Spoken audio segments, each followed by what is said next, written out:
Ah oui, oui, je voyais pas le lien. Là. Ouais. Je voyais pas le lien entre cette musique et le fait qu'on va parler du froid. Coldplay, froid. Ah. Oui, oui, oui, oui. Ça bosse. Des millions de Français qui souffrent du froid. En cette période de froid, bon, vous me direz, alors on est en hiver. C'est vrai, vous avez raison. Mais les températures proches de zéro, ça peut provoquer parfois des mauvaises surprises. Est-ce que vous savez par exemple que ça constitue un danger pour ceux qui ont un pic d'infarctus quand les températures chutent? On ne savait pas ça. Il y a ça dans les statistiques et vous le savez bien, Brigitte. Alors, il faut adopter les bons réflexes. Par exemple, d'abord, quelles sont les personnes les plus à risque quand il fait très froid? On n'y est pas encore, hein, il fait froid normalement pour l'instant. Alors, les personnes les plus à risque sont, parce que nous ne sommes pas évidemment tous égaux face au froid, les personnes les plus à risque sont notamment les personnes qui sont fragilisées par l'âge ou le grand âge. Et puis à l'autre extrémité de la vie, les bébés, les nourrissons. Pour les nourrissons de moins de 3 mois, vous savez que leur régulation thermique n'est pas aussi efficace que celle de l'adulte. Je ne sais pas si vous avez remarqué que les nourrissons, ils ont souvent les pieds froids, donc on leur met des chaussons. Voilà, oui. on fait en sorte de... Des petites moufles. Hein. Et puis évidemment, dans les périodes de grand froid... Accroché autour du cou. Avec le truc qui court le long de la manche. Oui. Et le cordon. Ah, bah oui. Alors. Les moufles et les chaussons. Et aussi, évidemment, vous l'avez dit, les études scientifiques ont montré que l'hiver, pendant les périodes vraiment de froid, on constate un pic d'infarctus. Et donc, parmi les personnes qui sont particulièrement sensibles au froid, eh bien, il y a les patients atteints de maladies cardiaques, parce que le froid, le grand froid, peut aggraver une maladie cardiaque déjà existante. Alors, les organes qui vont souffrir particulièrement du froid, ce sont le cœur, on l'a dit, mais aussi le poumon, la peau. Donc, comment éviter ces risques liés au froid et quels sont-ils exactement? Réponse en images.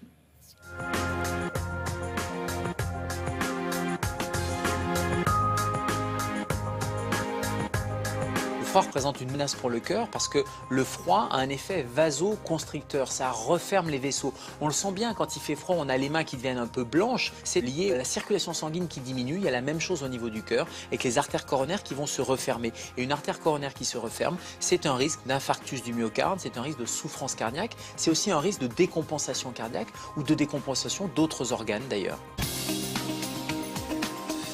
Ce n'est pas uniquement les températures extrêmes qui vont provoquer les pics d'infarctus en hiver, mais c'est surtout la différence de température. Donc il ne suffit pas qu'il fasse en dessous de zéro, mais même sous des températures un peu plus tempérées, mais avec une grosse différence par rapport à l'été, une différence de 10 degrés de température peut suffire à resserrer les vaisseaux et avoir un cœur qui s'adapte moins bien.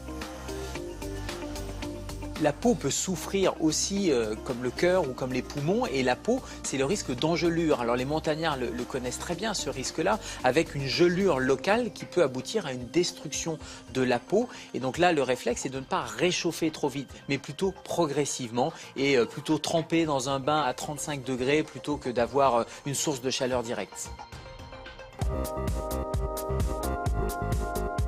Les bons réflexes pour prévenir toutes ces conséquences sur le cœur ou la peau, c'est déjà quand il y a des vagues de grand froid qui sont annoncées, c'est de ne pas sortir, surtout si on est fragile, surtout si on est insuffisant cardiaque, surtout si on est insuffisant respiratoire. Et si on sort, eh bien il faut se couvrir avec plusieurs couches de vêtements de façon à pouvoir garder une petite couche d'air qui va protéger et garder la chaleur là aussi. Et on n'oublie pas les extrémités.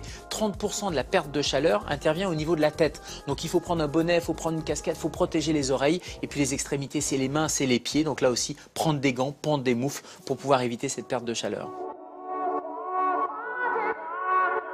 L'alimentation peut être un moyen aussi de lutter contre le froid, en plus des mesures physiques. J'allais dire c'est des mesures internes où on va plutôt prendre des boissons chaudes, des tisanes avec certaines épices. C'est antioxydant, ça va protéger et ça va dynamiser le système immunitaire. Les soupes avec des légumes frais là également vont apporter du zinc, du sélénium. Et un mauvais réflexe, ça serait plutôt le vin chaud parce que l'alcool va déshydrater et dérégule un peu cet équilibre thermique. Donc c'est plutôt mauvais. Et puis plutôt des sucres lents là aussi, sans trop manger en sortie d'hiver. Après vous aurez pris quelques kilos qu'il va falloir perdre.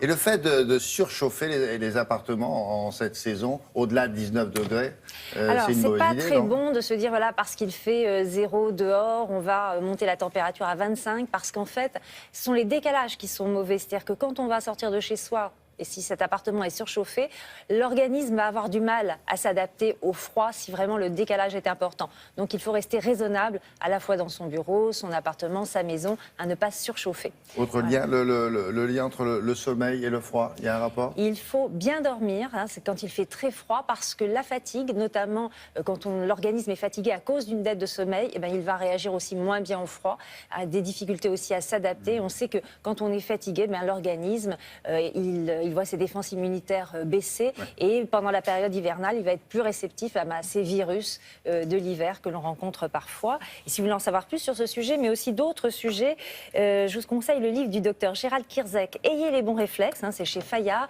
et il aborde tout un tas d'autres sujets comme les attentats, les catastrophes naturelles, les inondations, les tsunamis, les accidents, toutes sortes d'accidents. Donc voilà pour savoir comment réagir face à ces accidents. Merci beaucoup.